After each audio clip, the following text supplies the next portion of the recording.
Hay una beatitud y un poder más allá de nosotros mismos, que viene en ayuda de aquellos que están preparados para recibirlo. Nos dirigimos respetuosamente hacia aquella beatitud, aquellas grandes fuentes de las cuales emanan incesantemente la fortaleza y la inspiración hacia todos los que estamos resueltos a abandonar el yo personal para desarrollarnos, aprender y compartir fraternalmente y sin reservas. Nada. Bueno, vamos a empezar. Recibí algunas sugerencias de hablar un poco más del calendario cósmico y le puse 2 o 3 slides para que podamos repasarlo. El calendario cósmico es una genialidad de Carl Sagan, ¿se acuerdan que lo habíamos visto? Y estas son algunos de los slides que se fueron publicando a raíz de esta genialidad de este gran divulgador de ciencia que es Carl Sagan. Aquí tenemos algunas ideas entonces de lo que fue ese calendario. Tenemos enero, febrero, marzo, abril, etcétera, hasta diciembre. Y en diciembre amplía el mes y pasa todo esto que está aquí en la parte de abajo, pero digamos que el Big Bang abarca prácticamente todo enero y una parte de febrero. La formación de las primeras galaxias es entre marzo, abril, mayo, van surgiendo todas, desde las galaxias más antiguas hasta las más recientes. Empieza el sistema solar en agosto, muy cerca del final de agosto. Empiezan las primeras bacterias en la Tierra a finales de septiembre. Después las células con núcleo y sin núcleo son los eucariotes y protocariotes, aparecen hasta el mes de octubre. En noviembre la multiplicación celular y en diciembre ya para todo esto. Hasta el 15 de diciembre aparecen los primeros animales, el 17 los vertebrados, en el 20 las plantas ya terrestres, porque todos estos estaban en el agua, y los animales de la tierra aparecen en el 22, los reptiles, los dinosaurios el 25 de diciembre, los primeros mamíferos el 26, los pájaros el 27, las flores como las conocemos hoy hasta el 28. Los dinosaurios entonces se extinguen el 30 de diciembre y esto todo pasa el último día del año del calendario cósmico. Entonces van pasando todo eso y estas son las adaptaciones funcionales que sabemos que son erróneas, pero él como parte de la ciencia en boga, pues obviamente las coloca de esta manera. Hasta que llegamos al último minuto del año, es decir, a las 11:59. Y ahí sigue pasando un montón de cosas, porque en esos últimos 60 segundos pasan un montón de cosas, entonces viene el último periodo glaciar, el origen de la agricultura en los 35 segundos de ese último minuto, y luego las primeras ciudades de Mesopotamia, cuando ya solamente faltan 15 segundos para que termine el año, las dinastías chinas. Buda aparece 6 segundos antes de que, casi cerca de 5 segundos antes de que acabe el año, y luego y Colón descubre América hace un segundo. Bueno, eso es el calendario cósmico en una síntesis, es una genialidad. Y luego hicieron una segunda versión de esto, utilizando el tiempo geológico ajustado a la escala de 24 horas en un día, otra regla de 3, y entonces aquí, bueno, aparece lo mismo. Les voy a dejar esto para que lo puedan estudiar en las logias, que los estuve, bueno, y aquí este es el famoso Carl Sagan. Murió joven, es el Carl Sagan, y aquí aparece otra vez otro ejemplo de lo que era el calendario cósmico y las cosas que van pasando mes con mes, y el famoso diciembre, que es donde pasan tantas cosas. ¿Alguna otra peculiaridad? Les dejo también este slide para que lo lean, todo lo que era lo que vivió, lo que hizo, lo que impulsó el conocimiento científico, etcétera. Y algunas peculiaridades de él. Hace muchos años la NASA envió una sonda que tenía la finalidad de abandonar el sistema solar. Se llamó Pioneer, bueno, empezó el Pioneer 9, 10, 11, y el 11 fue el que ya tenía, después de acelerarse con la órbita de Neptuno o de Urano, no me acuerdo, iba a salir del sistema solar. Se supone que ahora ha salido del sistema solar y que ya no hay contacto con ella. Se supone que alguna vez alguna civilización adelantada, estamos hablando obviamente para personas que no son teósofas y suponen que solamente existe el plano físico y que han estirado hasta donde les ha sido posible todo lo que haría una humanidad si solamente existiese su plano físico. Entonces trataría de ir de un planeta a otro físicamente, trataría de pensar que otras civilizaciones de otras galaxias tendrían solamente como nosotros cuerpo físico, y en base a eso entonces se hizo una placa famosísima que es esta de oro, y en esta placa viene en lenguaje binario hombres y mujeres, y aparecen aquí un hombre y una mujer, y aquí aparece el punto en lenguaje binario de la Vía Láctea donde está ubicada la Tierra, y esta es la placa original, y la placa está colocada dentro de esta sonda, que es la sonda Pioneer. Entonces vamos a leer un poco lo que dice aquí, ya para terminar con el tema de Carl Sagan. La sonda espacial Pioneer 11 fue una de las primeras sondas del programa de exploración espacial de la NASA. Fue lanzada desde Cabo Cañaveral en 1973, hace muchísimos años. Después de atravesar con éxito el cinturón de asteroides, se ajustó su velocidad para situar trayectoria cerca de Júpiter. Durante el sobrevuelo de Júpiter, el 4 de diciembre de 74, obtuvo imágenes de la gran mancha roja que tiene Júpiter. Realizó las primeras observaciones de las regiones polares y determinó la masa de Calisto, una de las lunas. El 1 de septiembre del 79 llegó a Saturno, tomando las primeras fotografías a corta distancia del planeta porque no las había anteriormente. Se pudo descubrir 2 nuevos satélites y anillos adicionales que no se conocían a través de los telescopios habituales de la Tierra. Después de su encuentro con Saturno, prosiguió su ruta hacia el exterior del sistema solar, estudiando las partículas energéticas del viento solar.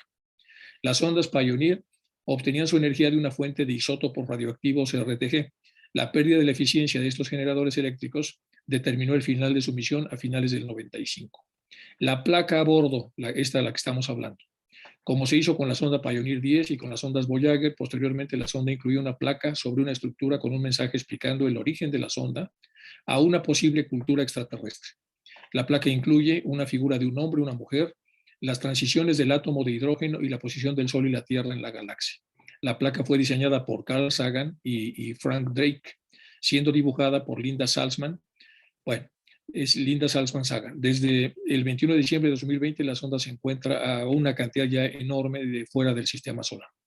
Hay una peculiaridad: cuando se iba a lanzar la sonda, la Sociedad Promoral de Estados Unidos interpuso una demanda porque iban desnudos el hombre y la mujer, que eso también fue muy sonado. Estamos hablando de la Sociedad Calvinista de los años 74. Se salvó el juicio, pero esto retrasó un poco el lanzamiento de la sonda y al final se lanzó. Hay un montón de historia en relación a todo esto. Bueno, este es Carl Sagan, un tipo muy peculiar, lleno de libros. Su libro más famoso es Cosmos. El libro más leído antes de Cosmos era Los Dragones del Edén, y otro libro muy leído, El Cerebro de Broca. Después de Cosmos, como fue tan exitoso, hizo Conexión Cósmica, Mensajeros del Más Allá. Todos tienen ciencia popular y son libros extraordinariamente buenos. Muy recomendable que se lean.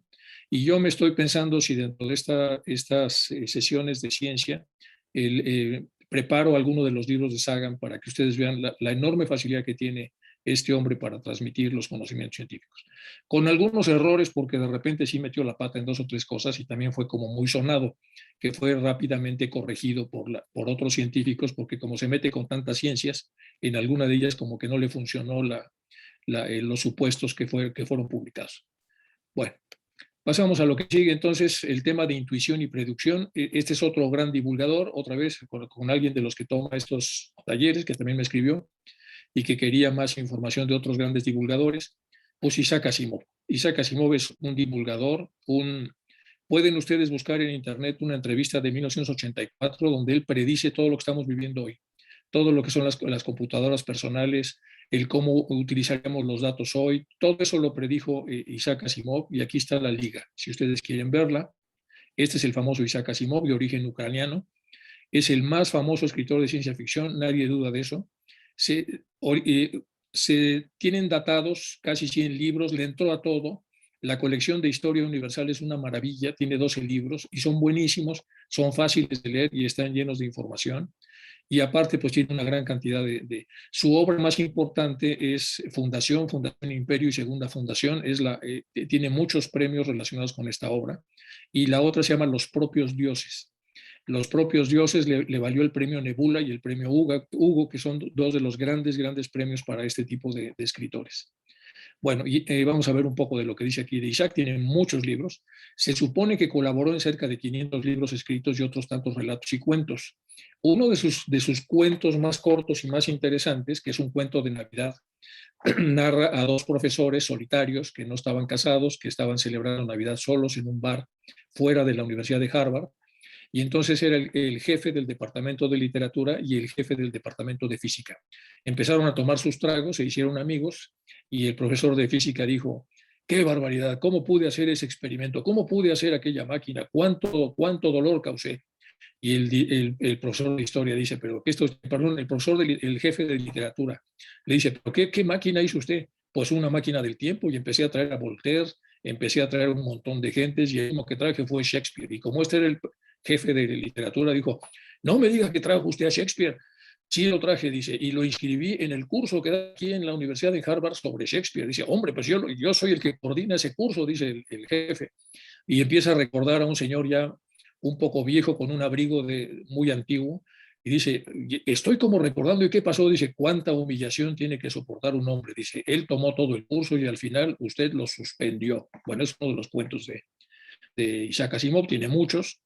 Bueno, es muy recomendable. Para los que quieran leer ciencia popular, Isaac Asimov es una lectura obligada.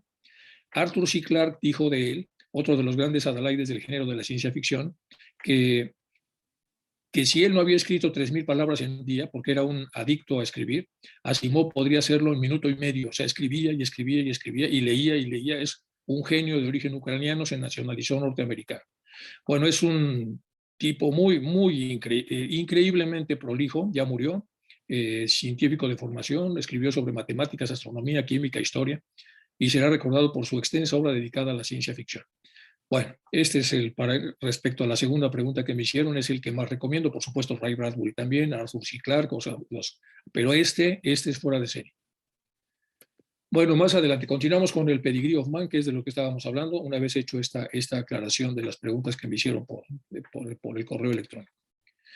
De Annie Besant también me comentaron que sería bueno hablar un poco más de ella. Bueno, un poquito vamos a hablar estamos hablando de un libro de Annie Besant. Entonces, al principio del 23, la doctora Besant, entonces presidenta de la Sociedad Teosófica, como sabemos todos, escribió las líneas de la famosa invocación, que se han vuelto muy conocidas entre todos los miembros alrededor del mundo. Se han traducido a un montón de idiomas, el Vida Oculta, se han convertido sin duda alguna en una parte indispensable del vocabulario de todo teósofo. Las palabras se han musicalizado, está musicalizada, entonado y cantado, y pocas reuniones de la Sociedad Teosófica celebradas desde ese año se han abierto sin recitar esos versos, es decir, es como una recitación obligada. En cada convención internacional, los sucesivos presidentes de la sociedad han inaugurado la misma con la recitación antifónica de lo que se ha denominado la oración universal o la invocación universal de Annie Besant. Simples en extremo, estas palabras poseen un poder mágico de un mantra. Bueno, esto es lo que se dijo de ella, y aquí hay todo un artículo en The Theosophist que pormenoriza todo esto y fue publicado por Joy Mills. Entonces aquí está la famosa invocación que ya conocemos todos, y dice Joy Mills, comenta lo siguiente: sin duda, la constante repetición de este mantra ha conferido a este verso una cierta significación interior, una condición sagrada, si podemos llamarla de esta manera. Pero la repetición mecánica también podría adormecer el espíritu y hacer que memoricemos las frases y las digamos casi sin prestarles atención, ni con la mente ni con el corazón. Entonces aquí lo que está comentando Joy Mills, dado que esto es un mantra, que ya veremos la historia, acuérdense que se lo pidieron a ella y le hicieron la solicitud de que por favor escribiera algo para una convención que se hizo en la India, me parece, no recuerdo bien. También viene en el mismo artículo de Joy Mills la historia, y entonces ella estuvo en la noche tratando de inspirarse y seguramente contactando con su capacidad clariaudiente para tratar de encontrar las frases correctas para hacer esta gran invocación. Todo esto viene aquí en el Theosophical, etcétera. Ustedes lo pinchan, va a salir ahí toda la historia que narra Joy Mills. Pero esta parte es muy importante. El tema es cómo debe hacerse la invocación. De manera mecánica, no. De manera distraída, no. Tiene que hacerse entonces, es una oración muy concentrada, es decir, tenemos que visualizar hacia adentro. Entonces, ¿a qué cosa le estamos nosotros, hacia dónde estamos dirigiendo la plegaria? Esta invocación emite sucesivas ondas de color, dicen los clarividentes, que pulsan hacia afuera de quien lo recita concentradamente. Si lo entonan o recitan rítmicamente, ya sea por medio de la voz externa o interna, y si miles lo envían hacia el exterior a diversas áreas, podemos crear una atmósfera muy poderosa, concluye Annie Besant. Bueno, pues yo creo que con esto ya tenemos suficiente respecto a la persona que escribió este libro, el libro del Pedigree of Man. Bueno, volvemos ahora sí al Pedigree of Man. No está mal que me escriban ustedes para pedir estas cosas porque les vamos dando como más profundidad a los temas que vamos revisando. Y así, en vez de contestarlo de uno a uno, lo que estoy haciendo es compartirlos con el grupo que normalmente va siguiendo estas charlas. Bueno, nos habíamos quedado, voy a empezar dos atrás de donde nos quedamos y a partir de una especie de repaso para luego continuar con lo que estaba diciendo de Pedigree of Man. Este es 2 antes de que termináramos la sesión pasada. Vamos a repasar, es decir, vamos a volver a leer lo que ya se había leído en la pasada sesión. Dice, por debajo de ello, está hablando de lo que venía en la otra sesión, está la segunda gran jerarquía, doble en su naturaleza, las dobles unidades. Las dobles unidades son de fuego y de éter. La razón manifestada, la sabiduría del sistema, lo que llamamos el Buddhi cósmico, lo que despierta Buddhi en la mónada del hombre. Empiezan un montón de claves acá. Aquello que llamamos en lo macro el Buddhi cósmico, de alguna manera despierta el Buddhi interno de la mónada del hombre. Por debajo de estos está la tercera, el Mahat o Manas cósmico, las tríadas, fuego, éter, agua, y la actividad cósmica que también vierte una parte de su esencia sobre la mónada del hombre a medida que ésta desciende. Aquí está hablando entonces de cómo desciende la mónada y de cómo se va completando o formando. Estas son las órdenes creadoras que se llaman arrupa, sin cuerpo, las cuales moran en una materia demasiado sutil para asumir una forma limitada. Materia en la cual todas las formas están entremezcladas y se compenetran mutuamente. Aquí hay otra clave muy importante. Entonces, en los órdenes creadoras, los arrupas sin forma, moran en una materia demasiado sutil. Es tan sutil que es muy difícil poder imaginar que esto tuviese forma, por eso son arrupa, es decir, sin forma. Y es una materia en la cual todas las formas están entremezcladas y se compenetran mutuamente. Esta afirmación es muy importante por muchas razones, que luego más adelante ya comentaremos. Pero entonces, en estas órdenes creadoras no hay forma y todo está interpenetrado. Es muy parecido a lo que viene más adelante del éter, es más etérico. Es más etérico, entonces están en aquellos fluidos que se intercompenetran si usamos la lógica terrestre para poder entender aquello. Entonces, en la lógica terrestre sería algo tan sutil que traspasa todo. Puede traspasarlo, entrar y subir o lo que fuera. Bueno, esta es esta parte para tratar de entenderla. Esto ya lo vimos, acuérdense, la semana pasada. Más abajo de estas órdenes hay las órdenes creadoras con forma. Esto implica que ya el descenso está en una zona de materia más densa. Otra vez muy sutil, pero menos sutil que la anterior. Suficientemente poco sutil como para ya tener forma. Aquí la deducción lógica es que se necesita cierta densidad de materia para que ésta pueda generar una forma. Si la materia no tiene suficiente densidad, no hay manera de que ésta cree una forma, lo que es un éter que interpenetra todo. Y la primera de ellas, la cuarta entre las jerarquías, es la nuestra, la jerarquía de las mónadas humanas, que sin embargo no han abandonado el seno de nuestro supremo hacedor, en donde en realidad permanecemos constantemente inseparables de él. Aunque a nosotros, supeditados como estamos por las férreas mallas de la materia, se nos figura que somos distintos y que estamos completamente separados. A partir de este momento, ya lo habíamos visto en la sesión pasada, está hablando entonces que el hombre va a ser una composición de estructuras de mayor densidad y de menor densidad, siendo las de menor densidad estructuras tan sutiles que de alguna manera no hay manera de ponerles formas, y las menos sutiles sí es posible, son susceptibles de que nosotros podamos imaginarlas o visualizarlas con forma. Entonces, lo que está comentando, vamos a leerlo otra vez. Más abajo de estas órdenes hay órdenes creadoras con forma, órdenes creadoras que ya tienen forma, y la primera de ellas, la cuarta entre las jerarquías, es la nuestra, la jerarquía de las mónadas humanas, que sin embargo no han abandonado el seno de nuestro supremo hacedor. Entonces, la jerarquía de las mónadas humanas, y sin embargo no han abandonado el seno de nuestro supremo hacedor, en donde en realidad permanecemos constantemente inseparables de él. Y aquí vienen esas limitaciones de que nosotros seamos seres, por lo menos en el estado mayábico, tridimensionales, porque esto ya es muy difícil de imaginar.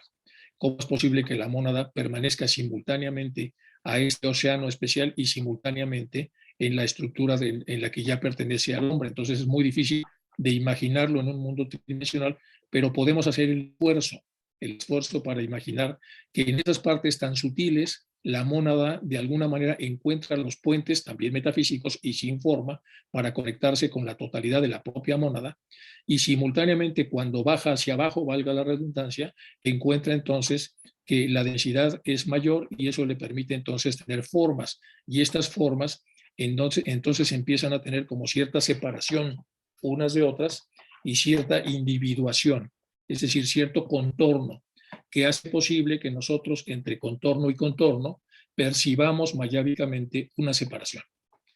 Bueno,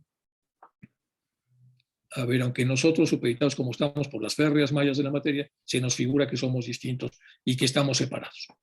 Nosotros podemos percibir confusamente que estas monadas están allí, en la gloria de su origen, junto con una determinada individualidad espiritual. Vamos a repasar. Nosotros podemos percibir confusamente que estas monadas están allí, en la gloria de su origen, junto con una determinada individualidad espiritual, que según se ha escrito, se separa cada vez más y más de los planos inferiores.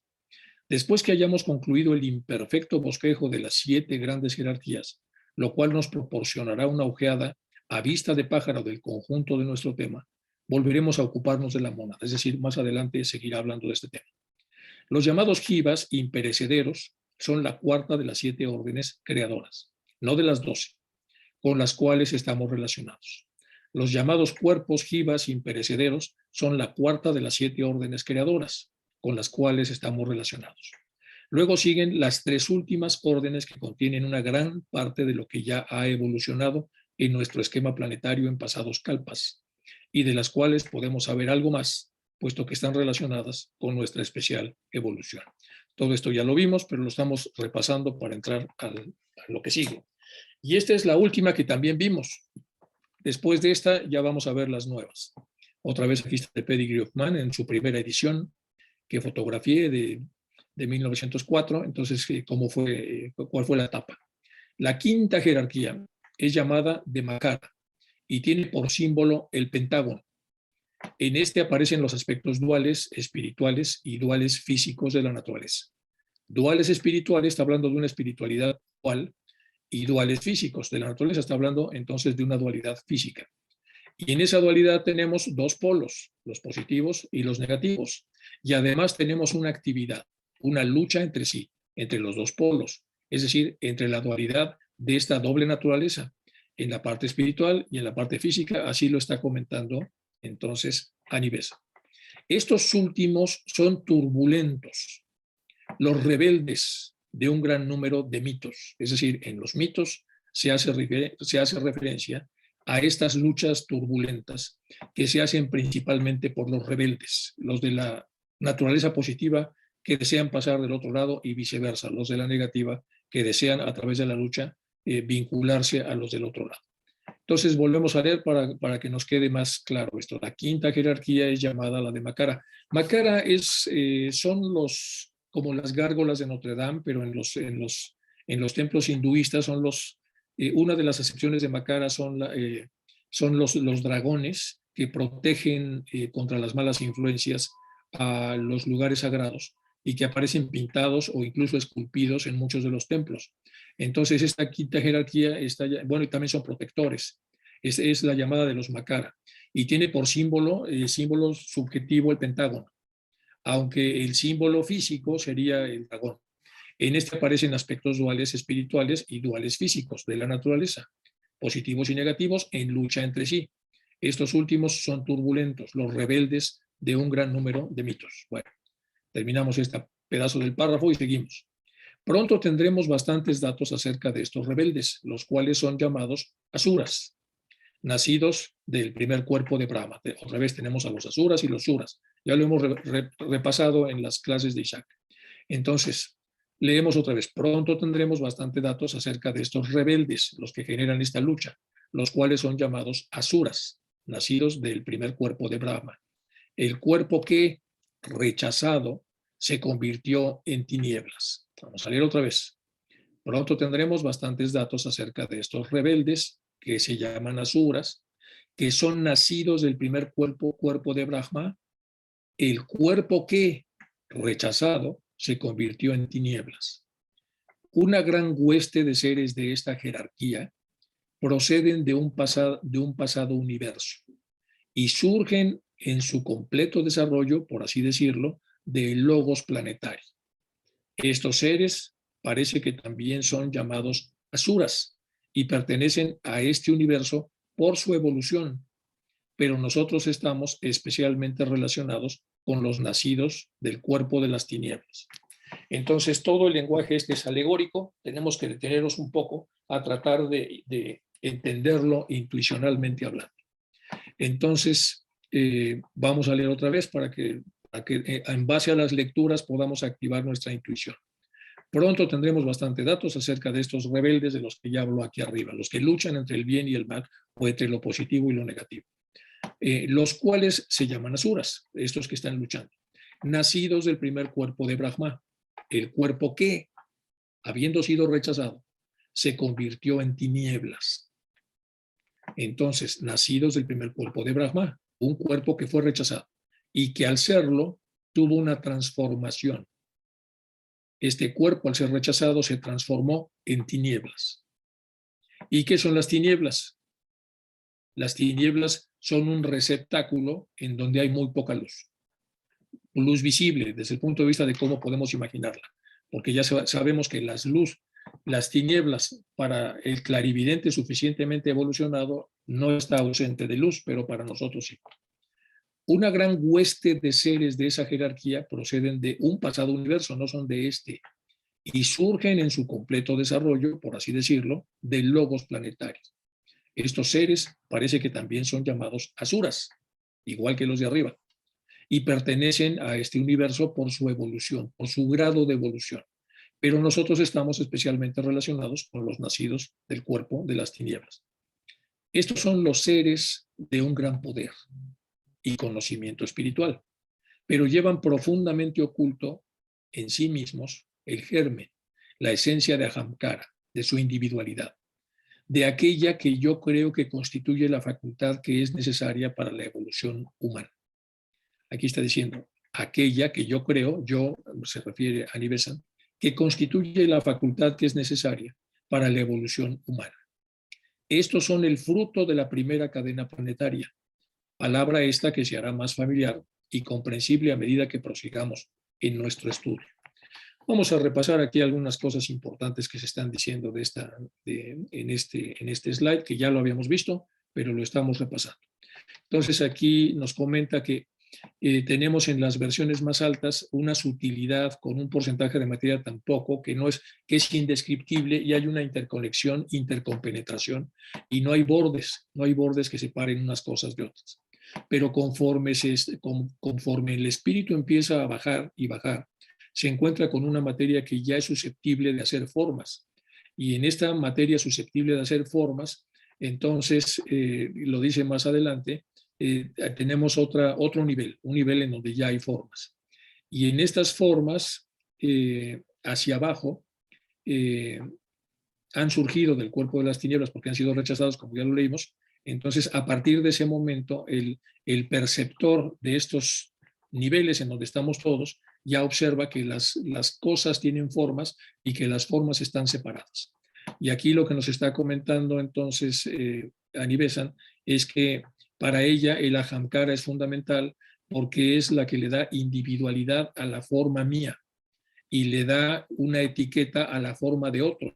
Y cada cosa, cada cual tiene su forma. De ahí entendemos entonces que el pensamiento racional y lineal está mucho más denso que el pensamiento intuitivo, porque el pensamiento intuitivo trasciende las formas y trata de ver una totalidad que está intercompenetrada. Esta totalidad, la totalidad en donde vemos el todo, y después de ver el todo no estamos separándolo en formas, sino contemplamos un todo integrado, eso es una actividad intuicional. Pero cuando empezamos a separar ese todo y vemos fragmentos y partes, entonces ya estamos haciendo, a través de nuestra mente, estamos haciendo una vibración que corresponde más a estructuras más bajas. Es decir, cuando quitamos los contornos y las formas, estamos vibrando más alto. Cuando agregamos formas y contornos, estamos vibrando más bajo. Cuando estas formas son groseramente más definidas y más sólidas, más densas, entonces más estaremos bajando en la estructura de la propia mente que se ve a sí misma. Hasta ahí llegamos la vez pasada. Ahora vamos a continuar con el estudio. Esto ya es lo que sigue. En lo anterior que ya habíamos repasado estaba la quinta y ahora vamos con la sexta de las jerarquías. Contiene algo que también podemos comprender. Contiene a los nacidos del cuerpo de Brahma, que es conocido como el cuerpo de luz o cuerpo del día. Entre esta hueste de devas, de dioses, se ve brillar con especial resplandor a un grupo de ellos. Son los pitris de los devas, los padres de los devas, los cuales son conocidos con el nombre de Agnishabatas, que también ya hemos repasado mucho con Isaac. Vamos a repetir esto. La sexta, la que sigue de estas jerarquías, contiene algo que también podemos comprender. Contiene a los nacidos del cuerpo de Brahma, que es conocido como el cuerpo de luz o el cuerpo del día. Entre esta hueste de devas se ve brillar con especial resplandor a un grupo de ellos. Es decir, en este grupo hay una hueste que brilla más. Todo el grupo brilla, pero hay una que se distingue por brillar más. Y son los padres de los devas, los pitris de los devas, los padres de los dioses, los cuales son conocidos con el nombre de Agnishabatas. Si echamos un vistazo, observamos que hay algo que brilla más de lo demás que ya de por sí brilla, y son estos, los padres de los dioses. Aquellos que son llamados los sextuples diyanis, ellos son los que lo dan todo al hombre, excepto el atma y el cuerpo físico. Ellos son los que dan todo al hombre, los Agnishabatas ya lo hemos visto, excepto el alma, el atma y el cuerpo físico. Y por lo tanto son llamados los dadores de los 5 principios intermedios o de los 5 principios medios humanos. Ellos dirigen a la mónada a fin de que les sea factible obtener los átomos permanentes relacionados con estos principios, o el quíntuple plasma. El quíntuple plasma es muy difícil de encontrarlo, hay que recurrir a diccionarios un poco más sofisticados. Yo, por suerte, acabo de recibir como regalo uno de estos diccionarios. Y el quíntuple plasma está hablando entonces de una especie de pentagrama en donde cada vibración especial de esta quíntuple vibración corresponde a los principios intermedios del hombre, por debajo del atma, que sería el principio, y por encima del cuerpo físico, que sería el último. Entonces nos quedan 5 y estos producen un plasma especial, que se llama quíntuple plasma, o los principios, pero tienen otra peculiaridad, que cuando se forman estos, también se adhieren a estos los átomos permanentes, que ya hablaremos de eso, que también es un tema más complejo, hablaremos un poco más adelante. Entonces vamos a repetir. Ellos dirigen a la mónada a fin de que les sea factible obtener los átomos permanentes. Entonces, ellos, los Agnishabatas, dirigen a las mónadas a fin de que puedan obtener para ellos los átomos permanentes relacionados con estos principios, los principios intermedios. Y a estos se les ha llamado principios o el quíntuple plasma. Ellos son el fruto de la segunda cadena planetaria. Esta jerarquía incluye además a grandes huestes de devas, los más elevados espíritus de la naturaleza o elementales del reino medio. Otra vez, esta jerarquía incluye además a grandes huestes de devas, dioses, los más elevados espíritus de la naturaleza o elementales del reino medio. Entonces, principios intermedios, reino medio. La séptima jerarquía, ya que vimos a la sexta, la séptima jerarquía contiene a aquellos a quienes conocemos bajo el nombre de pitris lunares o los pitris varishad, nacidos del cuerpo de Brahma, llamado el crepúsculo de Sandhya. Estos pitris varishad están relacionados con la evolución física del hombre. Del mismo modo que los pitris Agnishabata lo están con la intelectual, así que a medida que prosigamos en nuestro estudio, trabaremos conocimiento con ambos. Además, aquellos que veamos agruparse a su alrededor y que pertenecen a su jerarquía son los agentes de la obra que deben llevar a cabo. Vastas huestes de devas, los espíritus inferiores de la naturaleza o el... Vamos a leer otra vez, tenemos aquí los principios medios, y abajo, ya en la séptima, los principios inferiores. Entonces, leamos otra vez desde aquí. Ellos, los pitris y los devas, los cuales son conocidos con el nombre de Agnishabatas, aquellos que son llamados los sextuples diyanis, son los que lo dan todo al hombre, excepto el atma y el cuerpo físico, y por lo tanto son llamados dadores de los 5 principios medios humanos. Ellos dirigen a la mónada a fin de que les sea factible obtener los átomos permanentes, los que van a acompañar a la mónada a lo largo de montones de encarnaciones, relacionados, aquí estamos hablando más que encarnaciones, de transmigraciones. Y como última parte de las transmigraciones ya metemos las reencarnaciones. Las reencarnaciones formarían parte de la última parte de las transmigraciones, pero las transmigraciones, al ser los cambios de esta unicidad, de este psiquismo desde los principios intermedios hasta nuestros días, entonces son mucho más lejanas que las propias encarnaciones. Ellos dirigen a la mónada a fin de que sea factible obtener los átomos permanentes relacionados con todo este largo proceso del quíntuple plasma. Ellos son el fruto de la segunda cadena planetaria. Esta jerarquía incluye además grandes huestes de devas, los más elevados espíritus de la naturaleza o elementales del reino medio. La séptima, ya bajo aquí a la última jerarquía, contiene aquellos a quienes conocemos bajo el nombre de pitris lunares, que también ya lo hemos visto con Isaac. Los que nos dan el cuerpo físico, los pitris varishad, nacidos del cuerpo de Brahma, llamados el crepúsculo de Sandhya. Estos pitris varishad están relacionados con la evolución física del hombre, del mismo modo que los pitris agnishavata lo están con la evolución intelectual. Así que a medida que prosigamos nuestro estudio, trabajaremos conocimiento con ambos.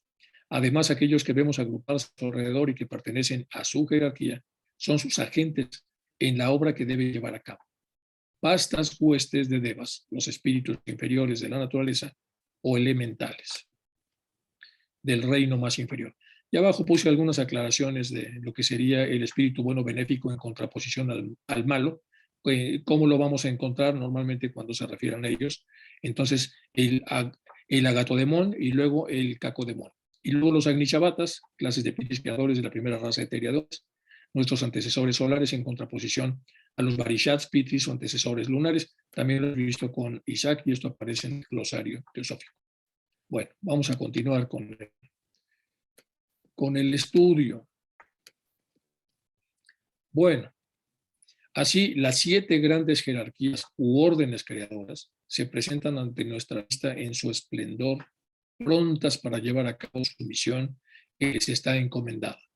Ya revisamos entonces lo que son las jerarquías y aquí está hablando de que estas jerarquías listas para generar el producto u órdenes creadoras ya se presentan ante nuestra vista en su esplendor, prontas para llevar a cabo su misión que les está encomendada. La misión, ¿cuál es esa? La de guiar a sus hermanos más jóvenes a lo largo del sendero de la evolución y la de dirigir el desarrollo de poderes espirituales en un universo de materia. Entonces, esa es la misión que les está encomendada. La misión de guiar a los hermanos más jóvenes a lo largo del sendero de la evolución y la de dirigir el desarrollo de poderes espirituales en un universo de materia. Ahora echemos una ojeada al segundo gran bosquejo del campo de la evolución. Sobre este no me extenderé mucho, dice Anibesan, puesto que sus contornos se harán claros y visibles a medida que estudiemos la evolución física. Sin embargo, no podemos hacer comprensible a nuestro espíritu los puntos referentes a la evolución espiritual. Perdón. Bueno, no podremos hacer comprensible a nuestro espíritu los puntos referentes a la evolución espiritual. Esto es importante, aquí hay una limitación.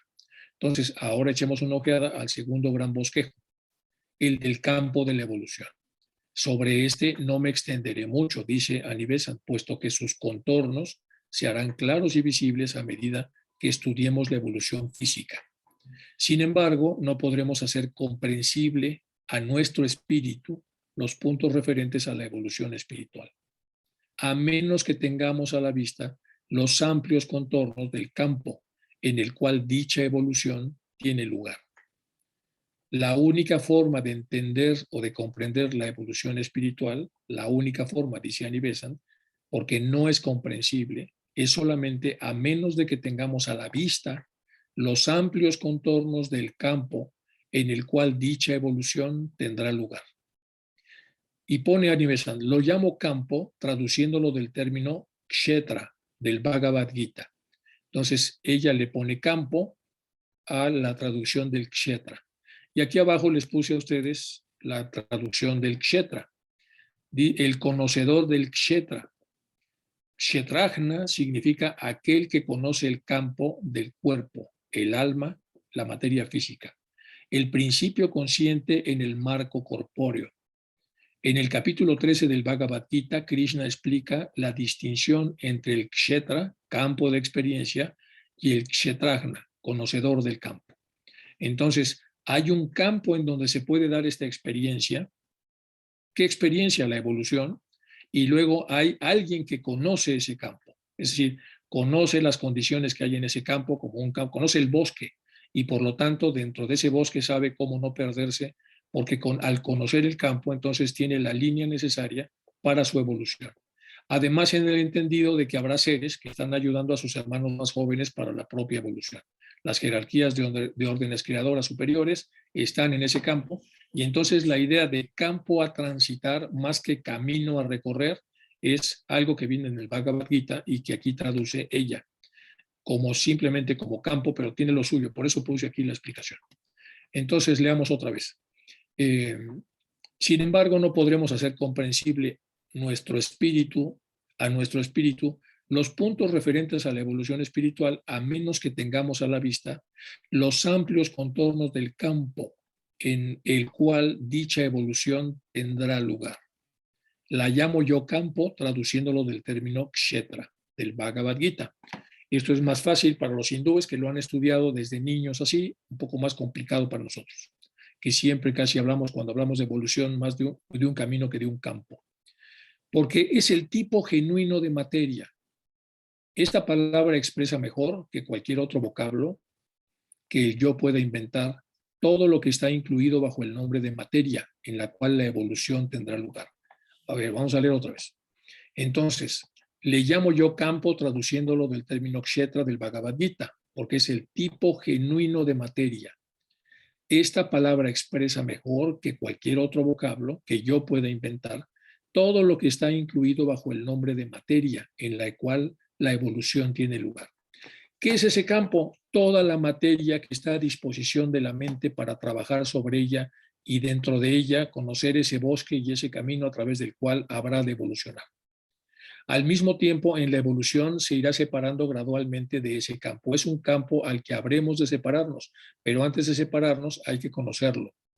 Y como nosotros estamos en el nivel en el que estamos, también tenemos que conocernos, es decir, conocer aquellas partes de nuestra interioridad que estén mayoritariamente vibrando en dosis mayores de materia, porque en el conocimiento del campo de materia interior en la cual nosotros vibramos, de ahí surgirá el camino para abandonar la materia más densa y entonces poder dirigirnos hacia un proceso de evolución. Eso es lo que se está diciendo acá y es muy interesante. Y para que veamos que es la forma, por lo menos en la que lo interpreto yo. Entonces regresemos a todo esto para entenderlo mejor ahora. Ahora echemos una ojeada al segundo gran bosquejo del campo de la evolución. Es el campo de la evolución. Sobre este no me extenderé mucho, puesto que los contornos serán claros y visibles a medida que estudiemos la evolución física. Es decir, no va a hablar de ese campo de manera abstracta, sino va a hablar hasta que tengamos conciencia de lo que es la evolución física, en donde ya estamos con los contornos. Sin embargo, no podremos hacer comprensible a nuestro espíritu los puntos referentes a la evolución espiritual, a menos que tengamos a la vista los amplios contornos del campo en el cual dicha evolución tendrá lugar. Lo llamo campo traduciéndolo del término kshetra del Bhagavad Gita, porque es el tipo genuino de materia. El campo este es pura materia. Esta palabra expresa mejor que cualquier otro el vocablo que yo pueda inventar, todo lo que está incluido bajo el nombre de materia, en la cual la evolución tendrá necesariamente lugar. Al presente nosotros estamos limitados al reino de un logos planetario, al reino al cual pertenecemos, puesto que cada logos planetario preside sobre un campo de evolución, y esto debemos estudiarlo, puesto que cada logos planetario preside sobre un campo de evolución, y esto hay que estudiarlo con calma. Aquí solo trato de los principios fundamentales. Primero debemos comprender claramente las diversas frases que el campo presenta. Estas frases se presentan una y otra vez y en cuanto lleguemos a comprenderlas bien, serán para nosotros a manera del hilo de Ariadna para salir del laberinto de materia en el que todos estamos sumidos. Vamos con lo que sigue. Existen, ya hablando de que estamos metidos en esta materia y que hay que salir de ella y que esto se le llama campo, en un campo especial, y que primero tenemos que conocer al campo antes de salir de ella, todo lo que está comentando acá, asociado a la ley de evolución Anibesan. Vamos ahora entonces a ver de ese campo que hay. Bueno, existen 7 grandes etapas en la evolución espiritual, durante 3 de las cuales el espíritu desciende. Esto ya lo sabemos, pero ahora ya está hablando de esos campos, de los campos entonces de la evolución. Ahora, es una evolución sui generis, porque es una evolución que primero va para abajo, luego permanece en el cuarto nivel y luego sube. Entonces vamos a ver la ley de evolución. Existen 7 grandes etapas para la evolución espiritual, durante 3 de las cuales el espíritu primero desciende. Y aquí pongo en rojo, a medida que el espíritu desciende, confiere el espíritu cualidades a la materia, que cada vez se hace más densa a medida que el espíritu desciende. Le da ciertos poderes mientras va descendiendo a la materia, ciertas cualidades, ciertos atributos. Y estas cualidades, poderes y atributos son el fruto de las 3 primeras etapas del descenso espiritual. Es decir, tomamos a la materia y después de tomar a la materia, en el descenso poco a poco, el espíritu va perdiendo fuerza, pero va transmitiendo mientras desciende uno, crece el otro, crece en poderes, cualidades y atributos. Y esto va a llevar entonces los 3 globos hacia abajo. Luego sigue una etapa, la cuarta, única en su clase, en que la materia, habiendo de esta suerte sido dotada de diversos poderes a través del espíritu y atributos, entra en múltiples relaciones con el espíritu animador que ahora la compenetra, el espíritu compenetrando la materia, en este nivel cuarto. Esto constituye la gran batalla del universo, el conflicto entre el espíritu y la materia, la batalla del Kurukshetra, entre las grandes huestes de los 2 ejércitos enemigos. Aquí, en esta parte del campo, es donde está el punto de equilibrio. Baja el espíritu, anima a la materia, y la parte menos desarrollada de la materia, la que está más asociada a lo denso de la materia, entra en lucha con la parte más desarrollada de la materia, y en esta lucha que se da en la mente entre la parte menos desarrollada y más desarrollada, se genera entonces un conflicto muy parecido a la batalla de Kurukshetra. Ahora, para poder entender esto más, les puse un poco de la batalla de Kurukshetra. Esta es la batalla de Kurukshetra. Aquí está el carro de Arjuna, en el Bhagavad Gita, y aquí tenemos la guerra de Kurukshetra. Es un componente esencial del texto épico hindú del Mahabharata, y por lo tanto del Bhagavad Gita, que viene posterior al Mahabharata, que es una sección de esto. De acuerdo con el Mahabharata, la lucha entre clanes hermanos, los Kauravas y los Pándavas por el trono de Jatmipura, cerca de la actual Nueva Delhi, fue resuelta en una guerra en la cual el gran número de antiguos reinos participan como aliados de los clanes rivales. La localización de la batalla de Kurukshetra, campo de los Kuru, en el actual estado de Haryana, en el norte de la India, muy cerca de Delhi. Bueno, esto es para ubicarnos en dónde está o dónde se dio esta batalla. Bien, el Mahabharata cuenta que la batalla duró 18 días, que es una enorme peculiaridad por lo enorme de este texto, durante los cuales grandes ejércitos procedentes de toda la India lucharon en ambos lados. Lo importante dada la narración de esta guerra es evidente, ya que mientras la duración de la historia de los siglos involucra a varias generaciones de familias guerreras, la narración de la batalla de solo 18 días es casi la mitad del libro. Son 18 días, pero ahí pasan muchas cosas. La mayor parte de la narración describe con bastante minuciosidad las batallas individuales de los diferentes héroes de ambas partes, como la batalla de Troya, las formaciones militares empleadas cada día para ambos bandos, la diplomacia de la guerra, reuniones y discursos entre héroes, comandantes, cada día antes del comienzo de la guerra, las armas utilizadas, etc. Los capítulos paravas relacionados con la batalla del capítulo 6 al 10 se consideran entre los más antiguos del Mahabharata. El Bhagavad Gita, texto sagrado de la filosofía hindú, incluido en él, se considera un añadido posterior al Mahabharata, que vuelve a encontrar la conversación entre el Pándava Arjuna y Krishna, mientras saca a la luz la reticencia de Arjuna a luchar contra los miembros de su propia familia.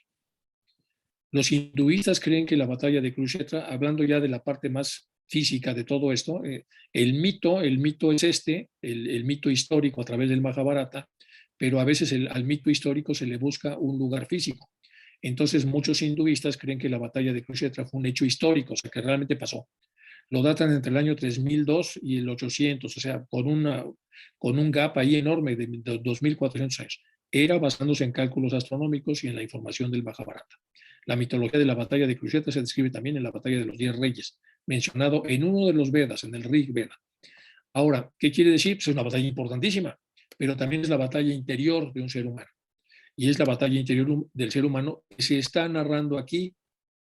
Por eso constituye la gran batalla del universo, entre el espíritu que ya dotó de cualidades a la materia y esta materia, estando ahamkáricamente desarrollada, teniendo una idea de yoidad, se resiste o entra en guerra con la parte que ya se ha desprendido suficientemente de la materia y brilla y vibra en una condición mejor. Aquí se establece entonces una lucha. Y esta constituye la gran batalla del universo, la misma que ocurre en el interior de la mente humana. El conflicto entre el espíritu y la materia. La batalla, entonces, de Kurukshetra, que ya la explicamos, entre las grandes huestes de los dos ejércitos enemigos.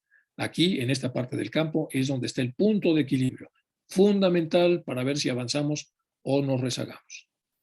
Bueno, aquí está la batalla de Kurukshetra. Más cosas sobre el libro. Bueno, el espíritu, entrando en innumerables relaciones con la materia, es al principio vencido. Es decir, la materia toma ventaja en la primera parte de la batalla. Más adelante llega un punto de equilibrio, la batalla se equilibra, en el cual ninguno de los dos combatientes lleva ventaja. Y luego, en la parte final de la batalla, el espíritu principia a triunfar lentamente sobre la materia. De suerte que puse en negritas, cuando esta cuarta etapa ha pasado, el espíritu ya es el dueño de la materia y la está domesticando y orientando hacia el desarrollo. Ya es el caballo domesticado de la alegoría de Platón, ¿se acuerdan ustedes del alma humana que aparece en el diálogo de Fedro? Y está pronta para ascender a través de las 3 restantes etapas que completarán las 7 y que ya serán ascendentes. Y esto pues ya lo sabemos porque lo hemos visto de muchas formas y también lo hemos repasado con Isaac. En estas 3 restantes etapas, el espíritu organiza la materia que ha sido subyugada y animada y la hace servir para sus designios, así como le da la forma que necesita para manifestarse. De modo que la materia se convierte en el vehículo por medio del cual todos los poderes del espíritu pueden manifestarse y hacerse activos, en el sentido positivo del espíritu. Las últimas etapas tienen por objeto este ascenso espiritual. Por lo tanto, hay 3 etapas descendentes destinadas a dar cualidades a la materia, una lucha que constituye las múltiples relaciones y 3 ascendentes por las cuales la materia es modelada ya por el espíritu, ha sido domesticada en los vehículos perfectos que le serán indispensables para su manifestación. Bueno, para mayor claridad podemos presentar nuestro esquema en forma tabular, lo pone ella ahí en el libro, entonces están las 7 etapas, 3 descendentes, en donde se agregan cualidades a la materia, y a esta se le llama materialización. Una, la cuarta, de equilibrio, relaciones, conflicto, lucha entre lo que ya ha sido materializado con un ahamkara especial y lo que ya está iniciándose hacia la superación. Digamos, una mayor cercanía al espíritu o una mayor lejanía, produciéndose este conflicto en 3 etapas.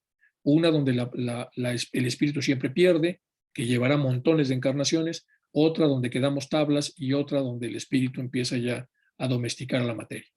Y luego 3 ascendentes, que son 3 nuevas etapas. A esto se le llaman cualidades, relaciones y organismos. Esta es la parte de espiritualización.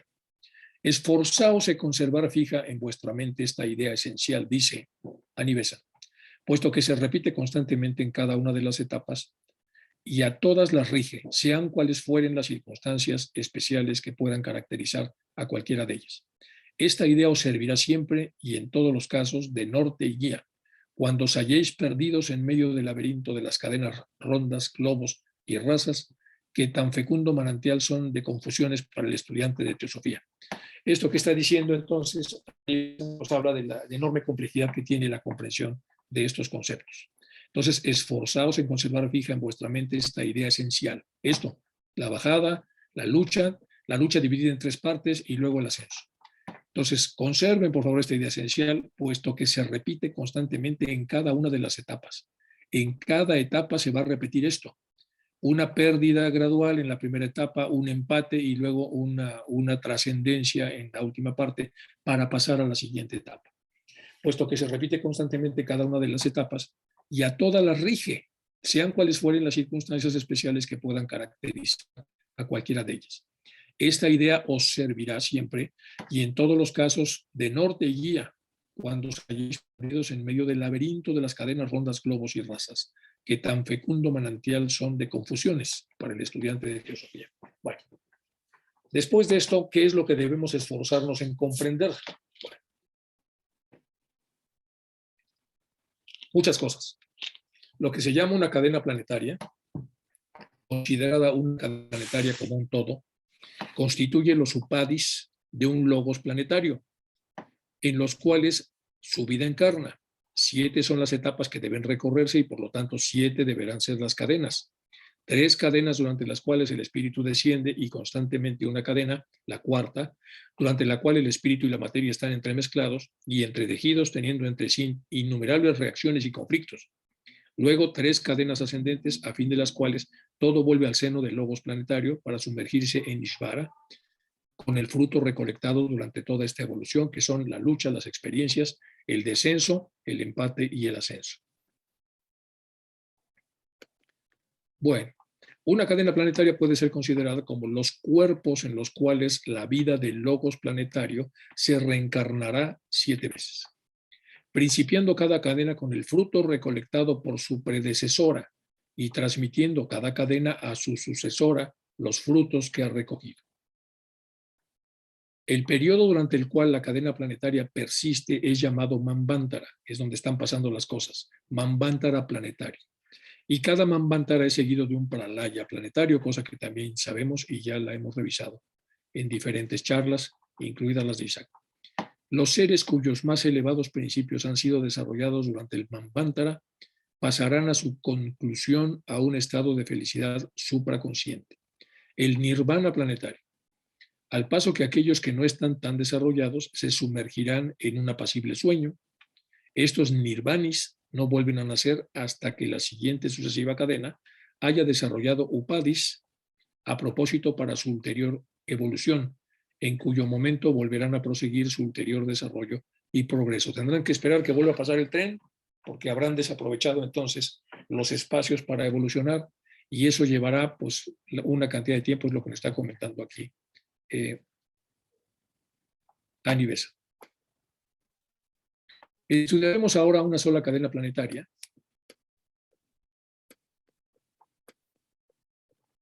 Y veamos cómo está formada y qué son los eslabones que la constituyen. Cada eslabón de la cadena es una ronda o círculo de vida. Cada eslabón de una cadena es una ronda o círculo de vida. Una oleada de vida constituye un círculo completo. Una oleada de vida constituye un círculo completo. Sobre el principio ya enunciado, pasando a través de 7 etapas.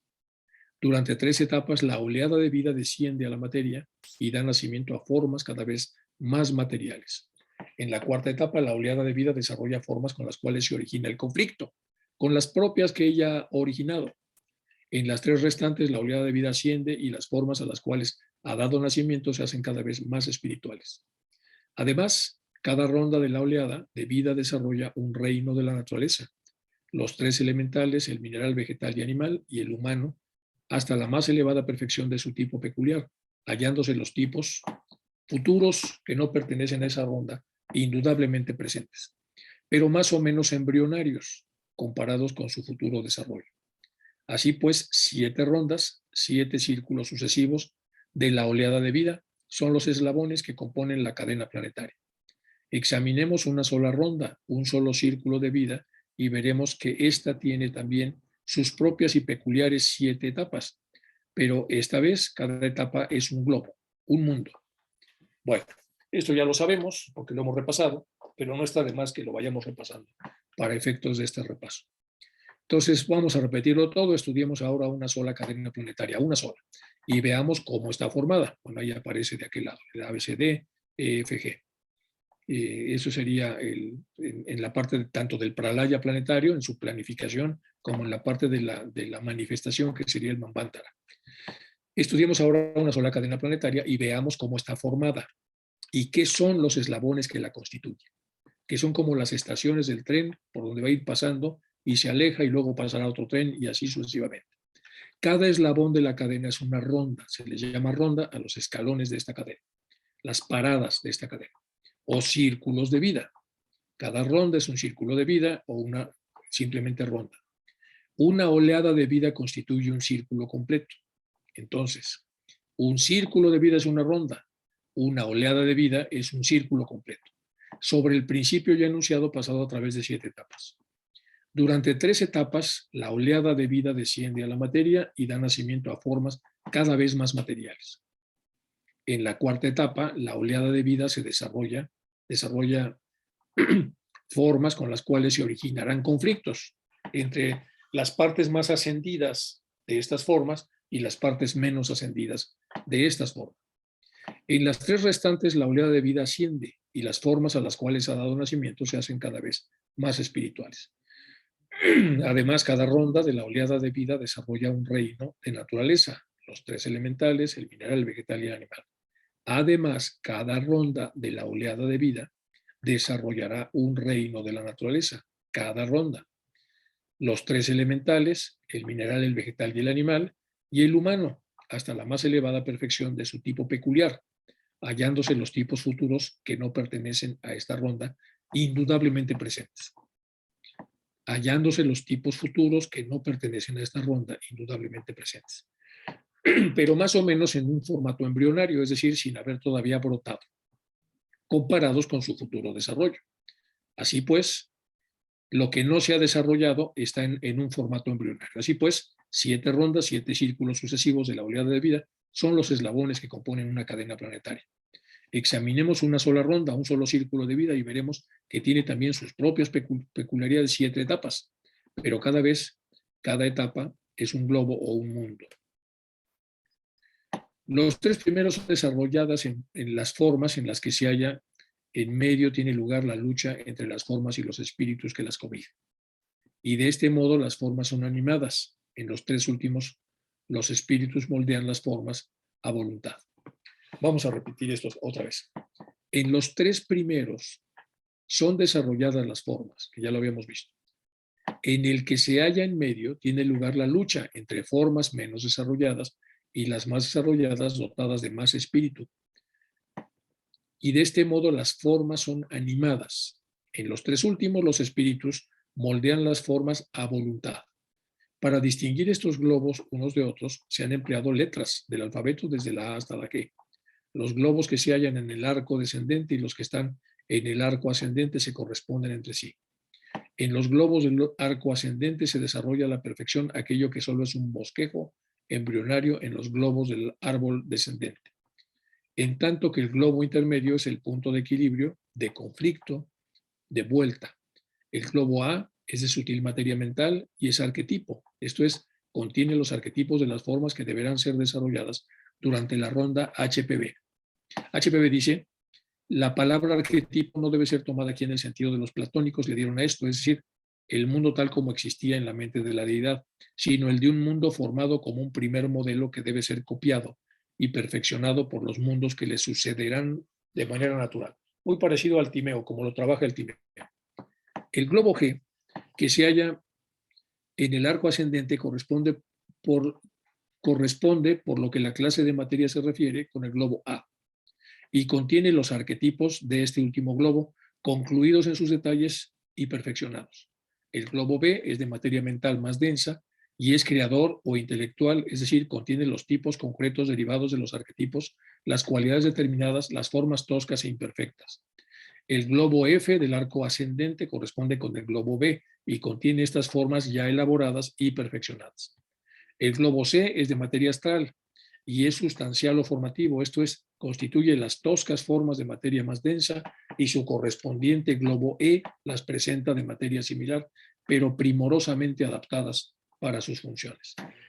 Entonces, de un lado tenemos, es lo mismo, los globos descendentes y los ascendentes, y luego la correspondencia entre lo que son estas versiones mientras bajan y se dotan de materia y mientras suben y son ya, la materia ha sido perfeccionada, ha sido trabajada, ha sido sutilizada, ha sido estéticamente conformada.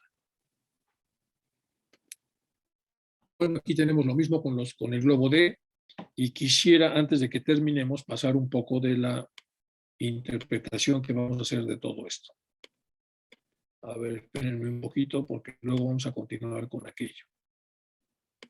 Bueno. Voy a adelantar unas porque la siguiente sesión continuamos en donde estábamos, pero hice una preparación de lo ya visto en relación a esta afirmación del propio libro de Pedigree of Man. Dice, aquí yace el misterio del vigilante, el espectador, el inactivo Atma.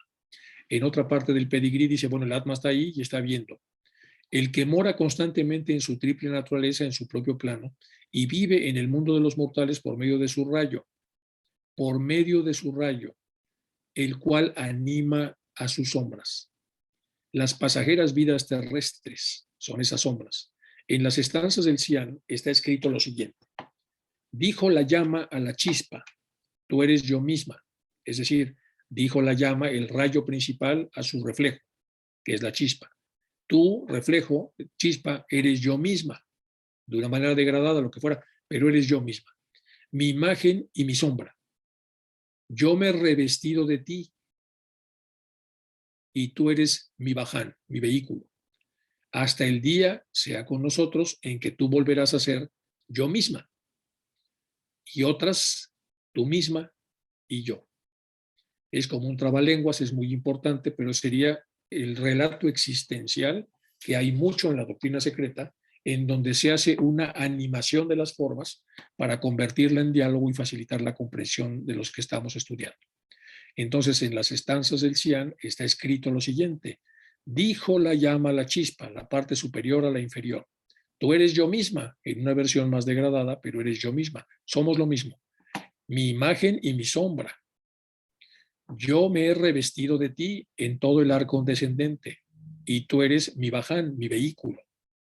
Hasta el día sea con nosotros en que tú volverás a ser yo misma. Después del arco ascendente, volverás a ser otra vez esta llama. Y otras tú misma y yo.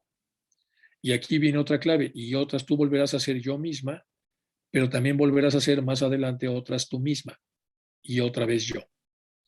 La llama, la mónada, extiende el hilo de la vida, el triple hilo tejido de su propia naturaleza. Y en este, el sutragma, el alma hilo, son entrelazadas todas las encarnaciones, todas las sombras. El vigilante y sus sombras, siendo estas últimas tantas como reencarnaciones, deba tener la mónada, son uno. Bueno, esta parte de afirmación que aparece en el libro, vamos a analizarla toda con mucho cuidado. El misterio del vigilante, el espectador del inactivo Atma. Conocimiento verdadero, noción de equilibrio, respetar y cuidar las leyes de la unidad de vida, análisis y una frase de Blavatsky. Blavatsky comenta, de manera que creéis que perjudicando a un hombre no perjudicáis a la humanidad, porque estás aquí separado y crees que pues no pasa nada. ¿Cómo va a estar este relacionado con el todo?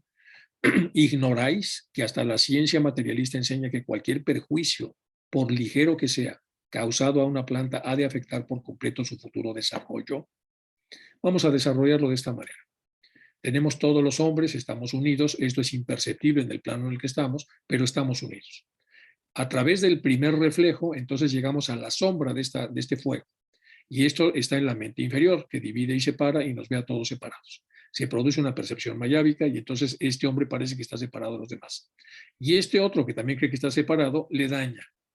Y entonces, si este hombre tenía un desarrollo potencial germinal, como está diciendo Annie Besant, que iba a llegar a un 87 en una escala de 0 a 100, a través del daño que se le ha infligido, este alguno daña a este hombre, el potencial rebaja la posibilidad de desarrollo, que ahora será 87 menos el daño recibido, que es 17, ahora solo llegará a 70. Es decir, el daño tuvo consecuencias sobre el proyecto de este hombre.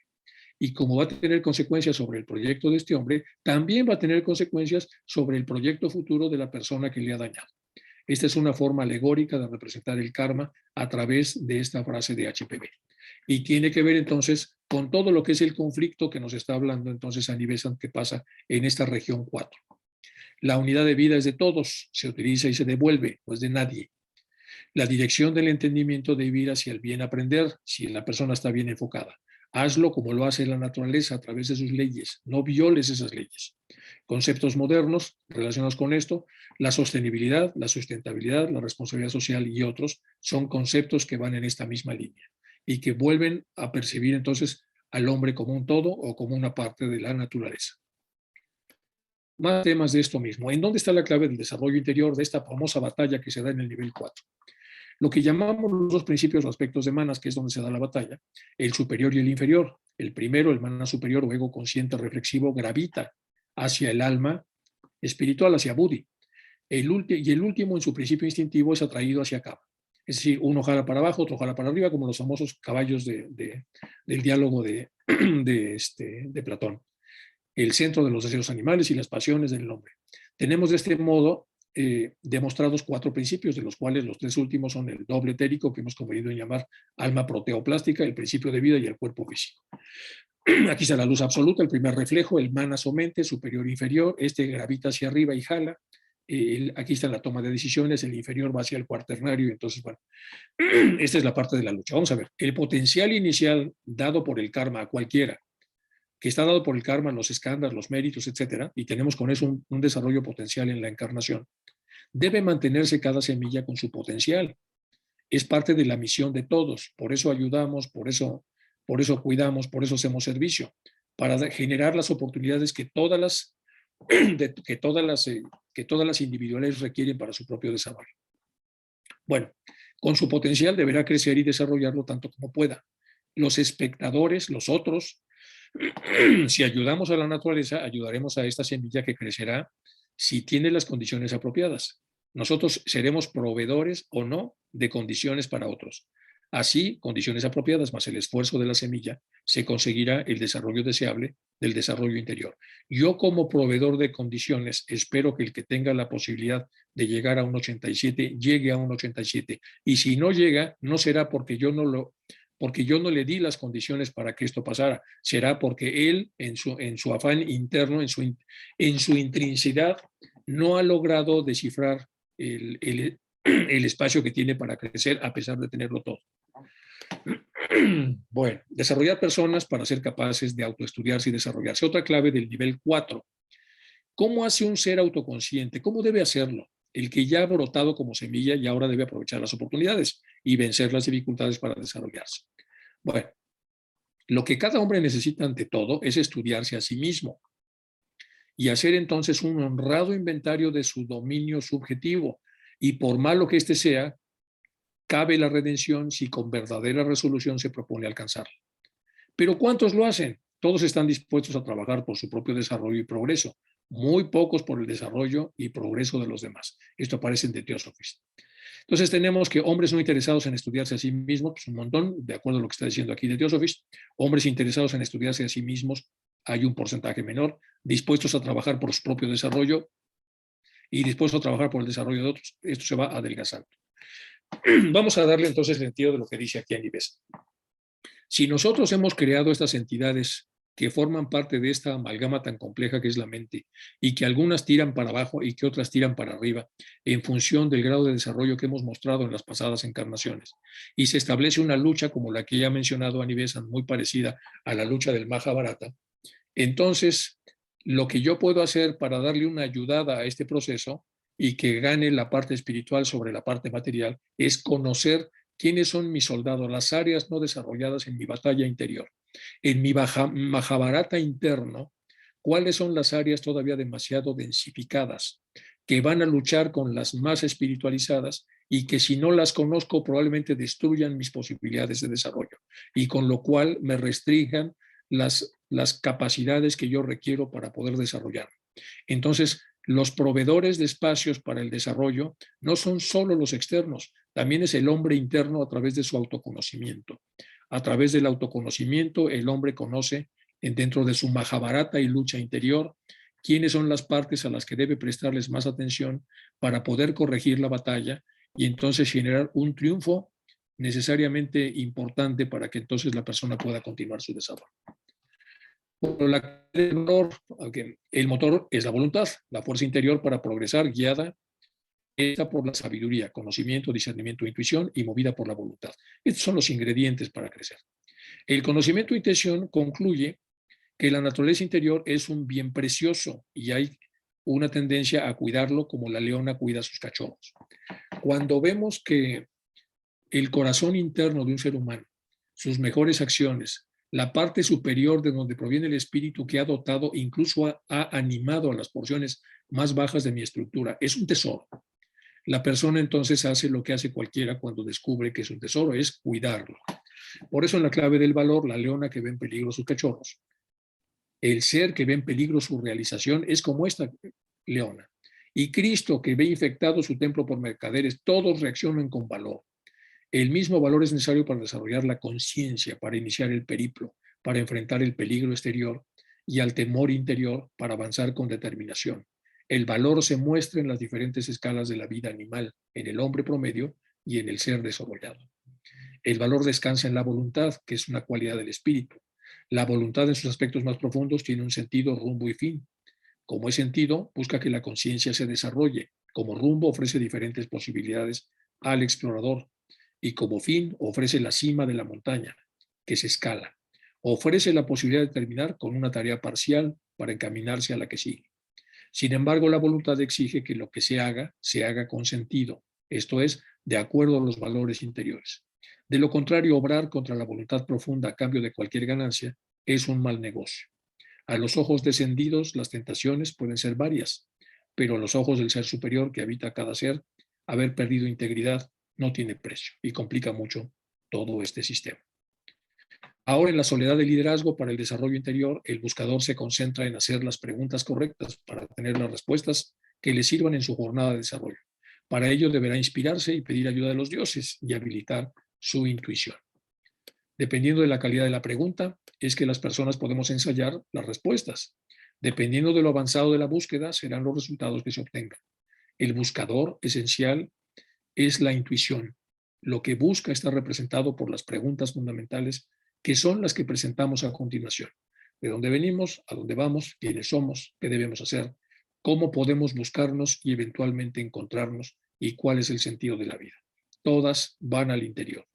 Si queremos elevarnos al mundo inteligible, dice Platón, debemos ir puliendo la intuición, puliéndola y puliéndola, la intuición primaria fundamental hasta hacerla ascender y ascender y ascender. La llama, la chispa, tú eres yo misma, mi imagen y mi sombra. Ya lo vimos. Yo me he revestido de ti y tú eres mi baján, vehículo hasta el día, sea con nosotros, en que tú volverás a ser yo misma, porque has regresado. Y otras mismas, otra vez serás tú misma y yo simultáneamente. Y aquí tenemos el inicio del periplo, entonces viene desde aquí, baja, llega hasta acá, y de aquí, perdón, viene desde aquí, baja, y luego regresa otra vez. Aquí tenemos un peón que se ve a sí misma como una reina potencial, pero cuando nos vamos degradando en este famoso nivel 4, pues entonces hay reinas que también se convierten en peones potenciales. Entonces, aquí está la dualidad, aquí está la lucha, aquí está el conocimiento, conocimiento de que somos dioses en potencia, conocimientos de que somos peones en potencia, y a partir de ese conocimiento decidir a quién cuidamos y a quién seguimos en este importante periplo. Bueno, para lograr el conocimiento del espíritu es indispensable la pureza de corazón, desechando todo mal pensamiento. Aquí vienen ya las formas en las que se puede generar esto. El temor mata, disminuye la voluntad y paraliza, dificulta toda acción. Si de virtud, shila, armonía en la palabra y acción, estás falto, el peregrino tropezará. Ya se está hablando de esta lucha. Y estos son los obstáculos, y en la parte anterior son las ayudas, que es el sosiego alto, la voluntad, disciplina, el sosiego, debajo está la no voluntad de disciplina. Por lo tanto, cuando estamos en sosiego y disciplina, podemos controlar los pensamientos y hacerlos buenos o buenísimos, y si lo conseguimos, tendremos una pureza altísima, una pureza alta, con lo cual estaremos cerca del corazón metafísico, y esto entonces genera todo un sistema. Y si estamos hacia abajo, bueno, pues a través de la ignorancia, desconocimiento y ignorancia. Son las ayudas, y estas son algunos de los obstáculos. Y luego el famoso vigilante prototipo divino se halla en el extremo superior de la escala del ser y la sombra en el inferior. El vigilante, es nuestro Padre en el cielo. Y yo y mi Padre somos uno. Nosotros somos las sombras en nuestras personalidades y la imagen, el Hijo del Padre, en nuestras individualidades. Las innumerables sombras son lanzadas por el rayo y son las perlas entrelazadas en el hilo de la vida. Las sombras ejecutan su labor en los planos inferiores y son impulsadas por la mánada por medio de su imagen o rayo, al principio tan débilmente que su influencia apenas es perceptible, pero más adelante con un poder siempre creciente. El hilo entre el silencioso vigilante y sus sombras se hace más resistente y radiante con cada cambio, con cada progreso, con cada decisión importante que el buscador tiene y que van dirigidas hacia la parte superior de sí mismo. Bueno, son algunas cosas. Ahora debemos dar al hijo. Bueno, esta es una frase que ya trabajaremos después. Esta la voy a dejar para después y nos vamos a regresar a donde nos habíamos quedado. Todo lo último ya no es de Annie Besant, simplemente son los comentarios o los análisis del tema de Annie Besant y nos quedamos para la próxima sesión en el globo D, es decir, en esta parte de la presentación, y también haré alguna otra en función de lo que me escriban, algunas otras aclaraciones o algunos otros añadiduras para poder entender lo que está pasando donde todos estamos. Estamos en este nivel 4, en esta lucha, algunos más adelantados, otros menos adelantados, pero lo que sí tenemos y lo que nos está dando como regalo Annie Besant es que tenemos la opción de conocernos y después de conocernos, administrarnos, controlarnos y ayudar un poco a las condiciones de esta batalla para facilitar entonces el que pronto podamos pasar al tercer tercio de este nivel 4 y ya orientarnos al desarrollo pleno. Vamos a dejar, ya son las 12, entonces como siempre vamos a pasar entonces a las preguntas.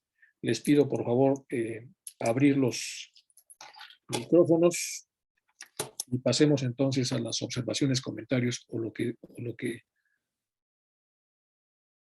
Ya está abierto, Enrique.